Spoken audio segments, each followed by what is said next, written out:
Let's investigate dog culture, hustle culture, grind culture, and see if these things can tie in together and lend to the health problems that it brings to society. First, we're looking at a currently popular news story. They say the pause and snap benefits is causing families to struggle feeding their pets. Well, maybe you shouldn't have got a dog in the first place. But SNAP benefits are paid for by workers that pay taxes. So that's why we're going to look at hustle culture and grind culture. First, we're going to look at some definitions. So when we look at these definitions, give yourself some pause. Does this sound like dog owners? Do they operate this way? Hustle culture refers to a work environment that glorifies hard work, long hours as the primary path to success, neglecting self care. That's starting to sound like dog owners. They will neglect their self care just to keep the dog happy, healthy, or there's no sense in doing self care. The dog's going to mess up the clothes anyways, make the house dirty, etc. But the mindset of this hustle culture can lead to burnout and has negative impacts on your mental health. So basically, it's all about productivity. Yeah. So, what about grind culture? It's kind of the same thing, but it's a belief that constant work and productivity are essential to prove your worth. So, that sounds like dog owners too. They're always trying to prove their worth. Look at what I did for my dog. My dog has better stuff. My dog has the best care. You know, and as it says here, same thing with dog owners. It leads to long hours, sacrificing personal time for professional goals.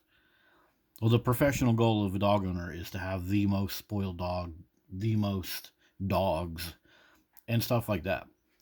Yeah. Relentless dedication. Yeah. Dog owners are relentlessly dedicated to keep getting that rush from displaying how good they are, despite the health of the dog or the health of themselves.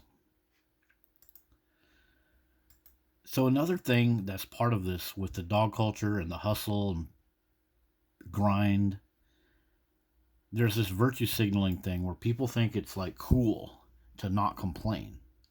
I've seen this with dog owners. Like if you say, "Hey, get that dog shit out of here. Please make your dog stop barking all day," or anything like that. Talking about dog attacks. One of the things that dog owners will constantly do is say, "Well, you're just bitching and moaning. You're just a complainer." They will happily put up with all the negative externalities of dog culture because they think that that's the way to live, is to have a bunch of problems but not complain about them. And you can always see that when you talk to a dog owner.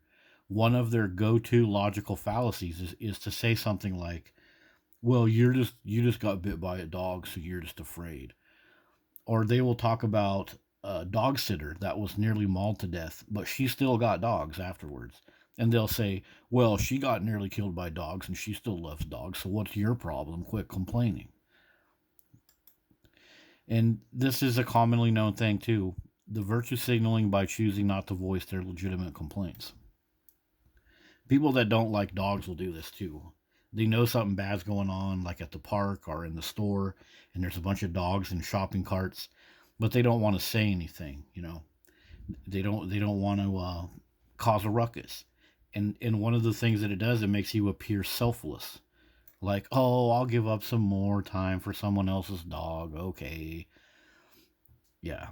And that's another part of the grind and the hustle. It's not complaining and thinking that you're a good person because you don't complain. Anti-dog people do it and dog people do it. Yep. Next up, there's this thing about hustle culture um, leading to negative effects on mental and physical health again. Relentless effort is something that comes up in here.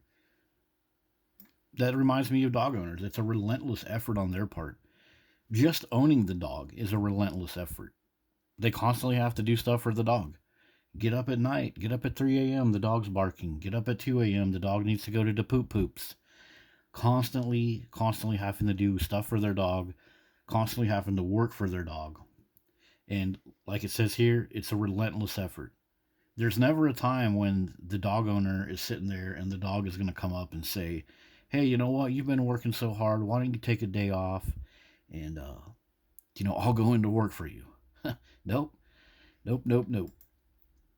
So here's another little summary. Many people are experiencing burnout due to grind culture habits.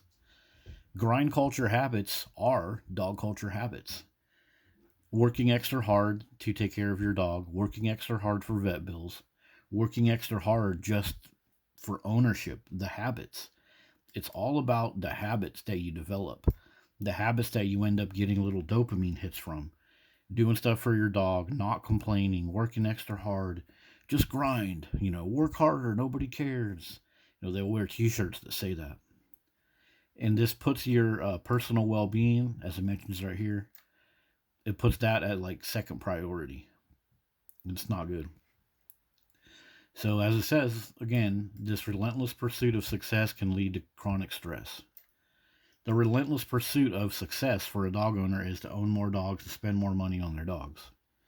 You even see the little memes that go on social media where it says, "If I won the lottery, I wouldn't tell anybody, but everybody would know." And it's a picture of a house with like 40 dogs in front of it. Yep. So, as we've been talking about, negative health effects and stress, anxiety, and burnout. Yeah, mental health issues. So, how come nobody's doing anything about this? This affects a certain age group and a certain gender. Where are the people that are trying to protect our teens and trying to protect our females? So, as we know, also, pet owners go to great lengths to ensure their pets are well fed and comfortable. And we spend billions of dollars on our pets, and we have to get that money either from government assistance or from working. Yep. And another thing about this, they feel guilty. A big part of this is they feel guilty. And that's just relevant because that's what grind culture does to you, too. That's what all of this type of working extra hard just to have that symbol of work, that well fed, that obese dog, it's just a burnout. So females can be affected more from grind culture. There's an article about females that are coerced into being CEOs of companies so that the companies can look good. But many females, they don't want to be in charge of a bunch of men. They don't want to be in charge. Yeah, it seems good and everything, but there's been many health issues because the female brain, the female purpose in life is to nurture others. Living at home, taking care of kids is part of what a female's brain wants to do. And forcing them into this grind culture, it's particularly challenging for them because it pressures them to prioritize work over personal well being.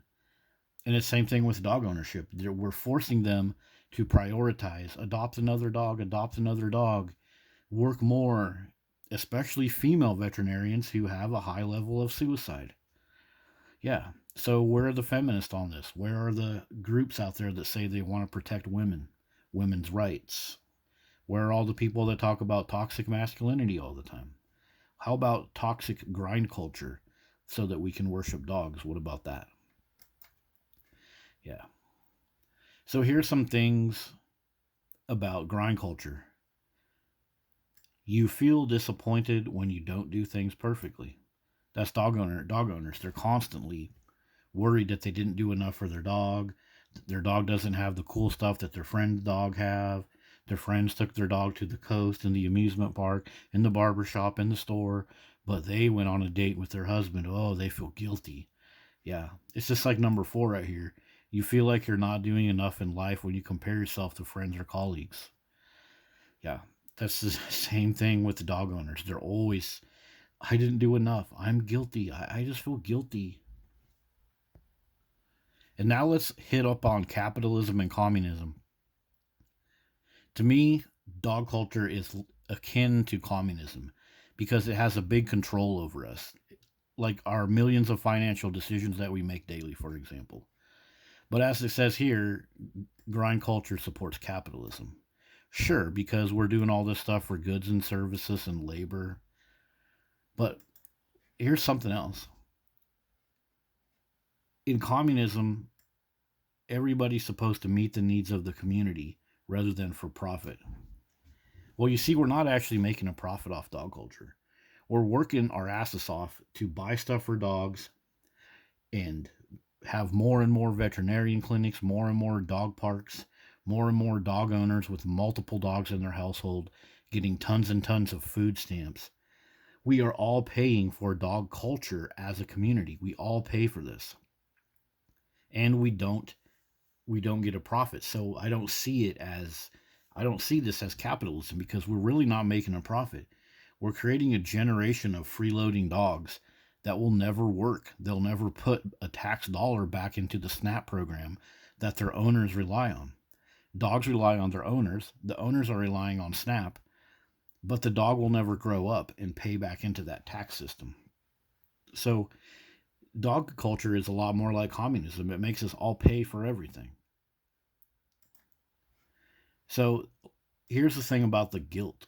They have guilt for not caring for their pets, concerns about not providing enough time or attention and proper care. That's like I was talking about in that article.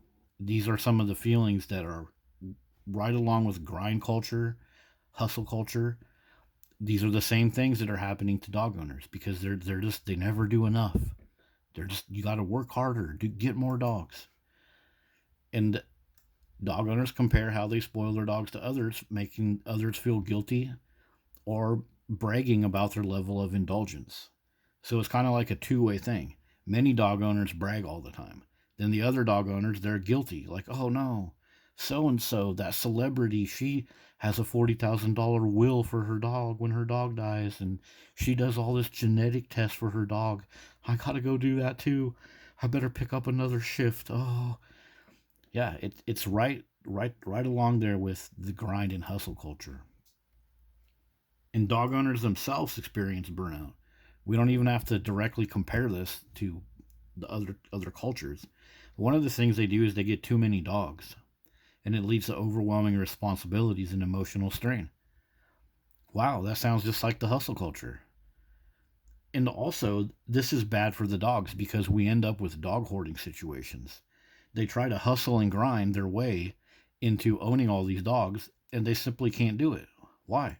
Financial costs, emotional strain, burdensome. Yep. What grind culture does, what hustle culture does to us to keep us working, to keep us tired, is a lot like dog ownership. And dog ownership also contributes into the habits that keep grind culture and hustle culture going. So, who reports the most work burnout? It's the younger generation, particularly Gen Z and young millennials. So, well, maybe those guys need more dogs to get rid of that stress, right? Well, what's this? Let's check our work. Let's check our work, what we've looked at so far. So, particularly millennials, age 30 to 39, own the most dogs, and overall, dog ownership is highest among younger adults. So, the generation that owns the most dogs, this modern generation of fur daddies, dog moms, fur babies, all that BS. Those are the same ones that are in the grind culture and the hustle culture. And those are the same ones experience all of these downstream poor health benefits, poor human connection benefits. Yep. So there you go. Grind culture, hustle culture, and all of the terrible effects, all of the ways that it forces us to allow ourselves to be controlled by this dog culture, all of our work habits, and everything else. It's highly related to our dog ownership. See you guys later.